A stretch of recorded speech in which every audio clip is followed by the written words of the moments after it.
Why is atmospheric drag a problem for LEO insertion? Imagine trying to throw a ball through a thick fog. It slows down and loses energy before reaching its target. Satellites in low Earth orbit face a similar challenge. Even at altitudes below about 2,000 kilometers, there are still tiny particles of atmosphere. These particles create a kind of resistance called atmospheric drag. When a satellite moves at the high speeds needed to stay in orbit, this drag pushes against it. It acts opposite to the satellite's motion, causing it to slow down gradually. This slowing down means the satellite loses altitude over time. If nothing is done, it can fall out of orbit and re-enter the Earth's atmosphere. This process is called orbital decay. To keep satellites in their desired orbit, operators need to perform regular engine burns called orbit boosts. These boosts add energy back to the satellite, counteracting the drag. But these maneuvers use fuel, which adds weight and cost to the satellite. The density of the atmosphere at these heights isn't constant. When the sun is more active, it heats and expands the atmosphere.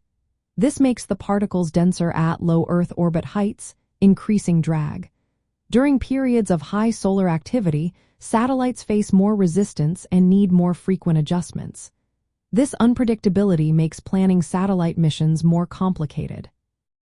From an orbital mechanics point of view, atmospheric drag affects how satellites move and how accurately we can predict their paths.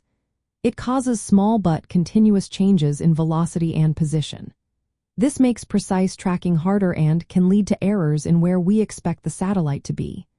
It also impacts the satellite's attitude, or how it is oriented, because uneven drag can push or twist it.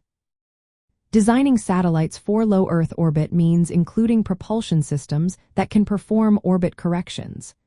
These systems need to carry extra fuel, which increases the size and cost of the satellite.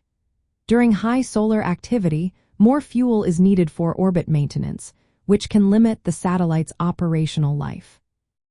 In the end, atmospheric drag is a persistent problem because it constantly steals energy from satellites in low Earth orbit.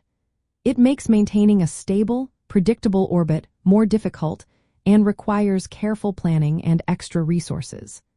Managing this drag is a key part of satellite design and mission planning for all space operations in low Earth orbit.